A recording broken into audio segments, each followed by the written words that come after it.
माता पिता को पानी न पूछे भंडारे करवाते हैं। माता पिता को पानी न पूछे भंडारे करवाते हैं। भाई का हक है मार के बैठे दानवीर कहलाते हैं। भाई का हक है मार के बैठे दानवीर कहलाते हैं। हाँ जी, राधे राधे, जय श्री कृष्ण, जय Shri Ram. Welcome my YouTube channel Rupa RG 25 में आपका बहुत बहुत स्वागत है। तो आज फिर हम दो लाइनें भजन के लिए हैं। इस बार हमने मोटिवेशनल, तो उसमें यही बताया है कि माता पिता को जो पानी ना पूछे और भंडारे करवाते हैं, भाई का हक जो मार के बैठे दानी वो कहलाते हैं। मतलब दानवीर, जो दान करने वाले। तो उन लोगों से मैं कहना चाहूँगी कि देखिए, कुछ लोग ऐसे होते हैं कि बहुत पैसे वाले होते हैं, ठीक है, वो बाहर जाके तो बहुत दौलत लुटाएंगे। क्यों? क्योंकि उनको रीलें बनानी है, उनको सोशल मीडिया पे अपना बहुत अच्छा, मतलब है ना, इमेज बनानी है। और घर में देखते हैं ना जाके, तो माता पिता होते हैं ना, उनको पानी तक की भी नहीं पूछते। तो ऐसे भलाई से और ऐसे आपके ना, जो आप दिखावा कर रहे हैं उससे क्या ही मतलब है। अरे आपको अगर अच्छा करना ना, मत करिए भंडारे। देखिए, जिसके पास भंडारे वो करते हैं जिसके पास कोई नहीं होता है, मतलब सेवा करने वाले के लिए, मतलब ये है कि कोई उसके घर में सेवा करने वाला नहीं है, या वो किसकी सेवा करें जिनके माँ बाप नहीं है, या फिर याद करते हैं वो उनको, तो इस वजह से वो भंडारे कर देते हैं। बट अगर आपके माँ बाप जिंदा है ना, और वो तरस रहे हैं कि एक गिलास कोई पानी भी दे दे, तो पहला फर्ज आपका क्या बनता है कि पहले अपने माँ बाप की सेवा करिए। जब वो पानी मांगे पानी दीजिए, जब वो खाना मांगे खाना दीजिए। उनको बहुत दर्द हो रहा है तो उनके पास बैठिए, उनके पैर दबाइए, सेवा करिए, दवाइयाँ दीजिए टाइम से। घूमने का मन है तो उन्हें घूमने भी ले जाइए। ज़रूरी नहीं है कि वो चल नहीं पाते हैं, तो आप उनको कमरे में कैद कर दो। कई जगह देखा है, जब बुजुर्ग हो जाते हैं ना, मतलब माँ-बाप, तो उनको ताले में बंद कर दिया जाता है। अरे भई! इस दिन के लिए आपको, मतलब उन्होंने बड़ा किया था कि उनको, मतलब अंदर कैद कर दो। तो वो तो आप जेल की ज़िंदगी उन्हें दे रहे हैं। इससे अच्छा तो वो आपको पैदा ही नहीं करते थे। कम से कम ये तो होता, खुली हवा में घूमते, कहीं भी चले जाते, इतनी संपत्ति तो उन पे होती है, बेचते और अच्छे आश्रम में जाते, कम से कम उनके जैसे लोग तो उन्हें मिलते। उनका मन तो लगा रहता, पूजा-पाठ करते, सबसे बात करते। बट दुःख वहाँ होता है कि वो बेटों के होते हुए, बेटे-बेटियों के होते हुए वो जेल की ज़िंदगी जी रहे हैं। क्योंकि उनको एक थाली में सुबह-शाम खाना दे दिया जाता है, पटक दिया जाता है बिस्तर, और बस बंद कर दें। कई बार तो ऐसा होता है, उनको बंद करके लोग बाग घूमने चले जाते हैं। सोच भी कैसे लेते हैं लोग बाग ऐसा? हिम्मत कैसे हो जाती है? दिल नहीं है आपके पास जो ऐसा कर देते हैं। बिल्कुल भी दया नहीं आती आपको।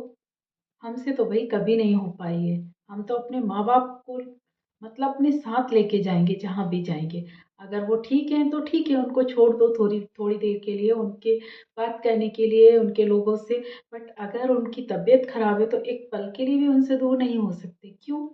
उन्होंने हमारा साथ दिया है भई। हमें भी तो बचपन से उन्होंने पाला है, छोटे से बड़ा कर दिया है। इसलिए बड़ा किया था कि जब आप बड़े हो जाओ, तब आप अपनी मस्ती में मस्त रहना और घर वालों को अंदर कैद कर देना।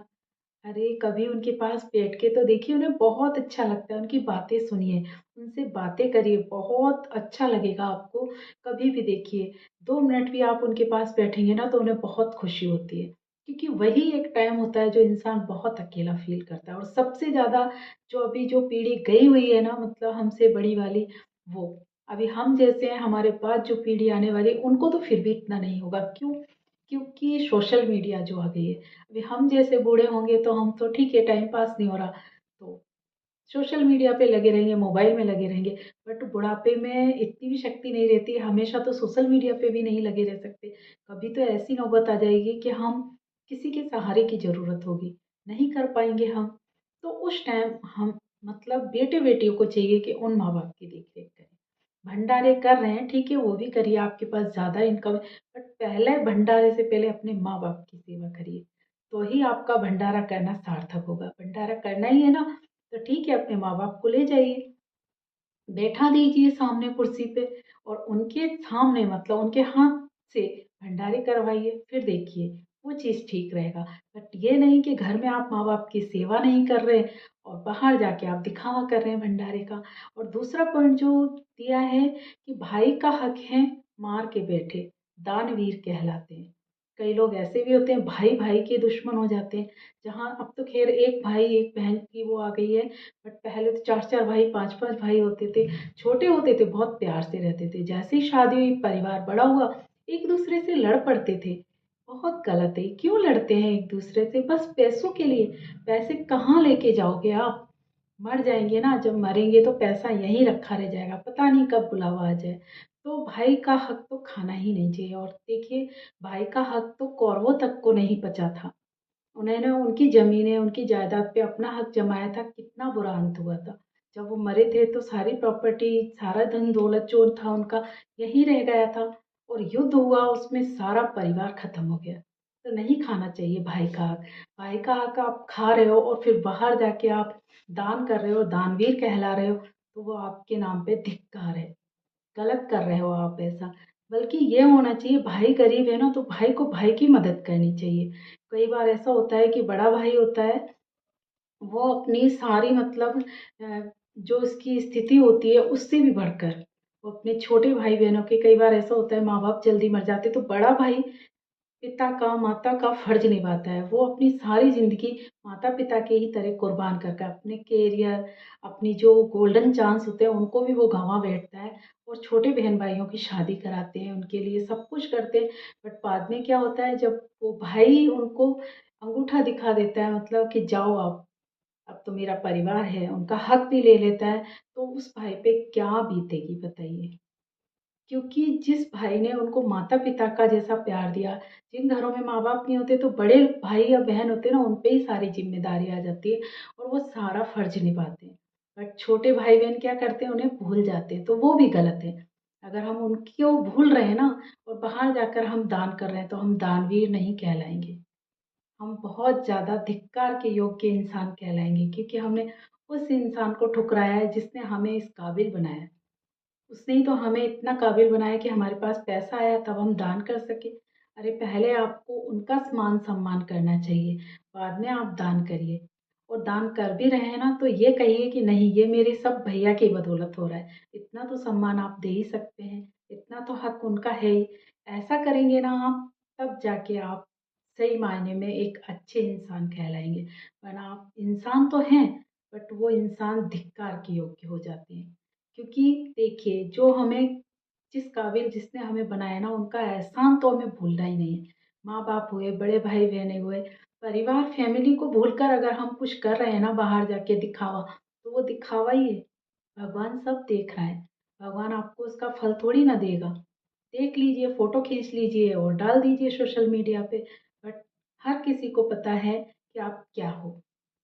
कोई ना कोई तो उनमें ऐसा होगा जो आपको जानता होगा, कह ही देगा देखो नाटक कर रहा है, ढोंग कर रहा है। घर पे जाके देखो इसके, ना तो अपने माँ-बाप की कदर है, ना अपने भाइयों की कदर है और यहाँ बस सोशल मीडिया पे दिखा रहे हैं कि हम ऐसे हैं। तो ये भी नहीं करना चाहिए। पहले खुद को सुधारिए, बाद में दुनिया को सुधारने चलिए। मैंने पहले भी कहा है, अगर अपन किसी को ये कहते हैं ना नहीं तू झूठा है, तो उसे कहने से पहले हमें झूठ बोलना छोड़ना पड़ेगा, तब हम उसे समझा पाएँगे। तो आई होप आज के लिए इतना ही। मैं छोटे-छोटे ब्लॉग बना रही हूँ और कैसे लग रहे हैं आपको ब्लॉग? अच्छे लग रहे हैं तो प्लीज़ कमेंट्स करिए। मेरा वॉच टाइम अभी बहुत कम हो रहा है, तो उसको भी आपको बढ़वाना है। पूरे वीडियो देखिए, जो भी नए सब्सक्राइबर हैं, मेरे 1 दिन में पूरे वीडियो देख लीजिए प्लीज़। चला के छोड़ दीजिए, पर देखिए आपके सपोर्ट की बहुत ज़रूरत है। क्योंकि अगर आप सपोर्ट करेंगे ना तो मैं आगे बहुत अच्छा कुछ कर पाऊँगी। क्योंकि एक मोबाइल है मेरा छोटा-सा, उससे मैं सारे ब्लॉग भी बनाती हूँ, उसपे कॉल्स भी आ जाते हैं और भी काम होता है, फेसबुक भी चलाना पड़ता है, इंस्टाग्राम भी है, सब कुछ इसी से चला रही हूँ, तो बहुत मुश्किल हो जाता है और घर की ज़िम्मेदारी तो है ही। वो तो आपको मैं बता भी चुकी हूँ कि बहुत ज़्यादा ज़्यादा ज़िम्मेदारी में फ्री बिल्कुल नहीं रहती। बहुत जल्दी-जल्दी मैं ब्लॉग बनाती हूँ, बहुत जल्दी-जल्दी आपको सब कुछ बताती रहती हूँ। कभी कुछ छूट भी जाता है, कुछ गलत भी हो जाता है, उसके लिए मैं सॉरी बोल भी देती हूँ।